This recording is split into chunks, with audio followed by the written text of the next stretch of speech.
آپ کے بچے بھلے آپ سے پوچھیں یا نہ پوچھیں، آپ انہیں ضرور بتایا کیجیے کہ ہم فلسطین سے اس لیے محبت کرتے ہیں کہ نمبر 1 یہ فلسطین انبیاء علیہ السلام کا مسکن اور سرزمین رہے ہیں۔ نمبر 2 حضرت ابراہیم علیہ السلام نے فلسطین کی طرف ہجرت فرمائی۔ نمبر 3 اللہ تبارک و تعالیٰ نے حضرت لوط علیہ السلام کو اس عذاب سے نجات دی جو ان کی قوم پر اس جگہ پر نازل ہوا تھا۔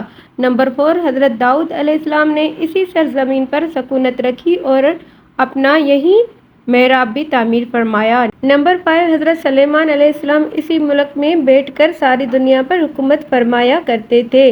نمبر 6 چونٹی کا وہ مشہور قصہ جس میں ایک چونٹی نے اپنے باقی ساتھیوں سے کہا تھا کہ اے چونٹیوں اپنی بلوں میں گھس جاؤ، یہی اس ملک میں واقع اسکلان شہر کے ایک وادی میں پیش آیا تھا جس کا نام بعد میں وادی نمل چونٹیوں کی وادی رکھ دیا گیا تھا۔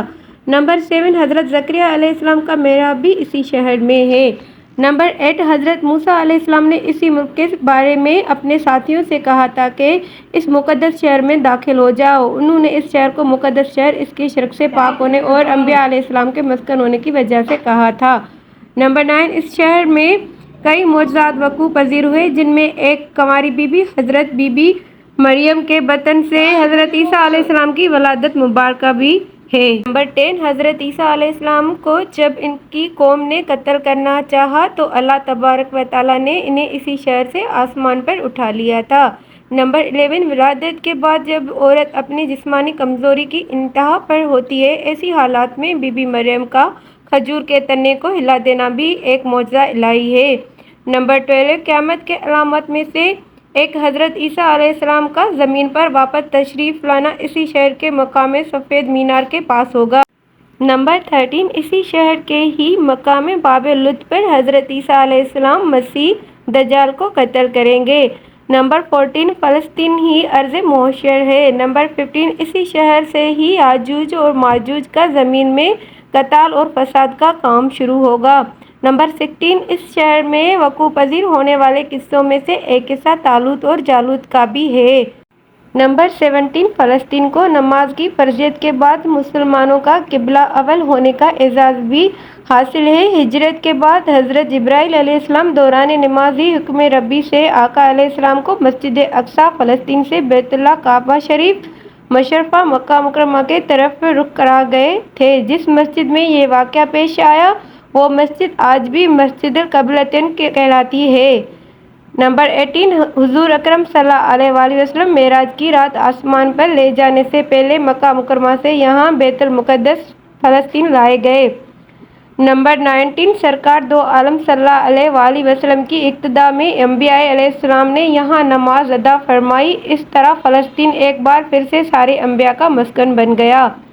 نمبر 20 سیدنا ابو ذر رضا کہتے ہیں کہ میں نے رسول اللہ صلی اللہ علیہ وآلہ وسلم سے عرض کیا کہ زمین پر سب سے پہلے مسجد کون سی بنائی گئی؟ تو آپ صلی اللہ علیہ وآلہ وسلم نے فرمایا کہ مسجد الحرام یعنی خانہ کعبہ۔ میں نے عرض کیا کہ پھر کون سی مسجد بنائی گئی؟ تو آپ صلی اللہ علیہ وآلہ وسلم نے فرمایا کہ مسجد الاقصیٰ یعنی بیت المقدس۔ میں نے پھر عرض کیا کہ ان دونوں کے درمیان کتنا فاصلہ تھا؟ تو آپ صلی اللہ علیہ وآلہ وسلم نے فرمایا کہ 40 برس کا، اور تو جہاں بھی نماز کا وقت پالے وہیں نماز ادا کر لیں، پس وہ مسجد ہی ہے۔ نمبر 21 وصال حبیبنا صلی اللہ علیہ وآلہ وسلم کے بعد حضرت ابوبکر رضی اللہ عنہ کو ارتداد کے فتنہ اور دیگر کئی مشاکل سے نمٹنے کے لیے عسکری اور افرادی قوت کی اشد ضرورت کے باوجود بھی ارض شام فلسطین کی طرف آپ صلی اللہ علیہ وآلہ وسلم کا تیار کردہ لشکر بھیجنا بھی ایک ناقابل فراموش حقیقت ہے۔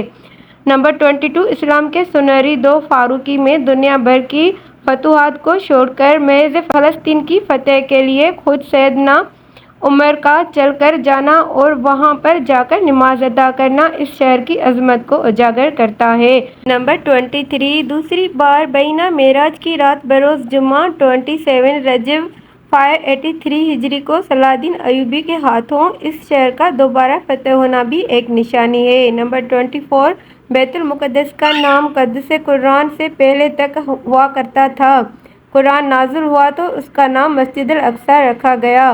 قدس اس شہر کے اس تقدیس کی وجہ سے ہے جو اس دوسری شہروں سے ممتاز کرتے ہیں۔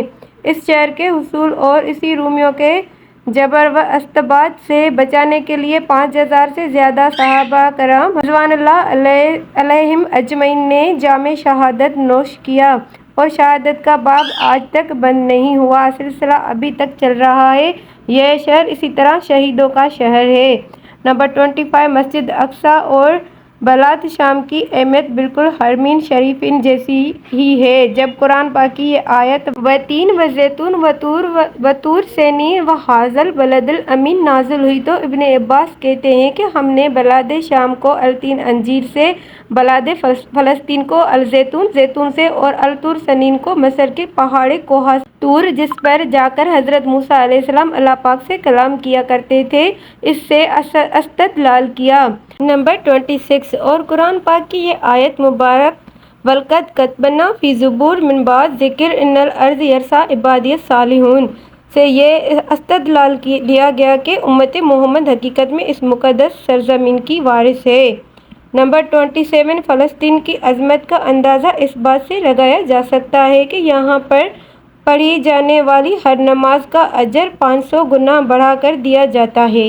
مزید ایسی ویڈیوز دیکھنے کے لیے میرے چینل کو سبسکرائب کیجیے گا اور بیل آئیکن کو آل پہ کیجیے گا۔